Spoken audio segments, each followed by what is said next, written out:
सबसे पहले आप सबसे एक छोटा सा क्वेश्चन, आप इंग्लिश कैसे सीखना चाहते हैं? अपने तरीके से, अपनी शर्तों पर। गुड, तो शुरू करते हैं। पहला है A फॉर एप्पल। एप्पल दुनिया का सबसे मशहूर फल है। यह बहुत हेल्थी होता है, सुना है ना? An apple a day keeps the doctor away. एक एप्पल रोज खाएं, डॉक्टर घर से दूर भगाएं। यह कहाँ से आता है मिस्टर रोबो? एप्पल एक 6 से 15 फीट के पेड़ पर लगते हैं। एप्पल के पेड़ ठंडे क्लाइमेट में उगते हैं। चीन अकेला दुनिया के लगभग आधे एप्पल्स पैदा करता है। हमारे देश में सबसे ज्यादा एप्पल्स हिमाचल प्रदेश में पैदा होते हैं। अगली लाइन शुरू होती है I फॉर इंडिया से। ये तो आप लोग जानते ही हो कि हमारे देश को इंडिया कहते हैं। लेकिन मिस्टर रोबो, हमारे देश को इंडिया क्यों कहते हैं? बहुत अच्छा सवाल मिल्की। हमारे देश का नाम इंडस नदी के नाम पर पड़ा है। ये इंडस नदी कहाँ है? इंडस नदी अभी पाकिस्तान में बहती है। फिर हमारे देश का नाम इंडस पर क्यों पड़ा? पहले पाकिस्तान भी तो इंडिया का ही भाग था। अरे,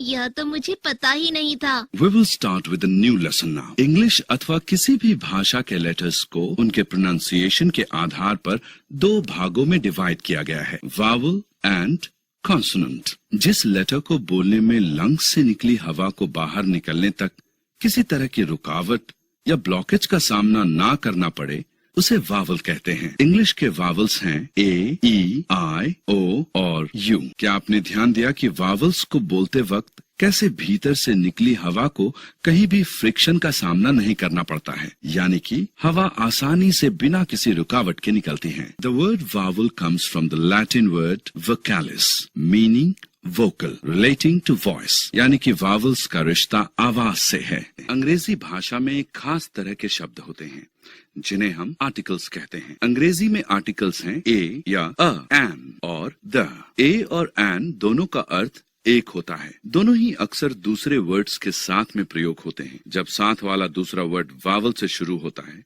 तब एन का प्रयोग होता है, और जब साथ वाला दूसरा वर्ड कॉन्सोनेंट से शुरू होता है तब ए का प्रयोग होता है। जैसे एन एप्पल एक सेब, एन एलिफेंट एक हाथी, अ कार एक कार, अ बॉय एक लड़का। द का प्रयोग भी हमेशा किसी दूसरे शब्द के साथ ही होता है। जब दूसरा वर्ड वावल से शुरू होता है तब द को दी कहते हैं, और जब दूसरा वर्ड कॉन्सोनेंट से शुरू होता है तब इसे द कहते हैं। The elephant. आपको यह जानकर आश्चर्य होगा कि हिंदी और इंग्लिश दोनों एक ही लैंग्वेज फैमिली की हैं। तब जानते हैं कि हिंदी के 12 वावल्स और 33 कॉन्सोनेंट्स को इंग्लिश के 5 वावल्स और 21 कॉन्सोनेंट्स का इस्तेमाल करके कैसे लिखते हैं? अ, ए, आ, डबल ए और कभी कभी ए भी। ई, आई, ई, डबल ई, ए, ई, ए आई, ओ, औ, ए यू, अंग, A N, uh, A H. कई बार हम आ के लिए भी सिर्फ एक ए का इस्तेमाल करते हैं। पहले मैं शब्दों को बोलूंगा और फिर आप सब एक साथ उनको मेरे पीछे दोहराएंगे। एम लक्ष्य, to direct towards a particular person or object, किसी विशेष व्यक्ति या वस्तु की ओर निर्देशित करना। एबल योग्य, to have the skill and intelligence, कौशल और बुद्धि होना। अपोलोजाइज गलती की क्षमा याचना। Cop police, a police officer police अधिकारी। Did you know that the word cop comes from copper, जो कि बोलचाल की भाषा में पुलिस के लिए इस्तेमाल किया जाता था, क्योंकि पुराने दिनों में पुलिस वाले कॉपर यानी तांबे के बैजेस पहनते थे। टाउन कस्बा, a densely populated area which is larger than a village but smaller than a city। एक घनी आबादी वाला क्षेत्र जो गांव से बड़ा लेकिन शहर से छोटा। 1000 1000, 10,000 10,000, 100,000 1 lakh, 1 million 10 lakh, 10 million 1 crore, 100 million 10 crore. 4 गुना को इंग्लिश में कहते हैं 4 times as much, और 4 बार को इंग्लिश में कहते हैं 4 times। अलग अलग और नई प्रकार की ध्वनियां बनाते हैं। जैसे लेटर टी की ध्वनि है ट और एच की ह। अगर इन दोनों लेटर्स को जोड़ दें टी एच, तो जो ध्वनि उच्चारित होती है वह है जैसे शब्द फेथ में। और अब अगर टी और एच के बीच सी जोड़ दें तो च की ध्वनि उच्चारित होगी, जैसे कि शब्द कैच में। मगर इस बार हम ध्यान देंगे कि उनकी ध्वनि उच्चारित करते समय हमारे होंठ किस प्रकार हिलते या खुलते हैं। Ow as in cow, oy as in oil, ai as in tiny. अब आखिरी 3 ध्वनियों को देखते हैं। यू, ई, अ। इन तीनों ध्वनियों में होंठ अलग अलग प्रकार से हिलते और सिकुड़ते हैं। ध्यान दीजिए। यू, ई, अ। तो यह थी सबसे मूल ध्वनियां जो इंग्लिश में इस्तेमाल होती हैं। Sound of a in ass, a, ash, ash, rock. Sound of a in ass, a, ass, गधा। न, नी, घुटना। N, knot, got.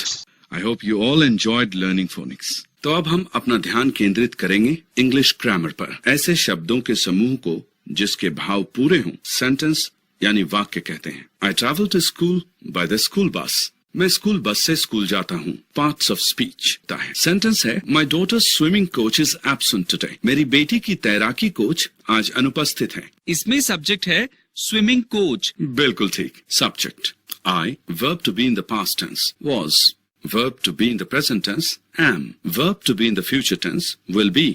उसी तरह से subject is you and verb to be in past tense is were and verb to be in present tense is are and verb to be in future tense is will be. मैंने आज राजेश को देखा, वो bus stand पर खड़ा था। क्या तुम उससे मिले हो? हाँ, मैं उससे मिला था, मगर काफी दिनों पहले। यही वार्तालाप इंग्लिश में इस प्रकार होगी। I saw Rajesh today.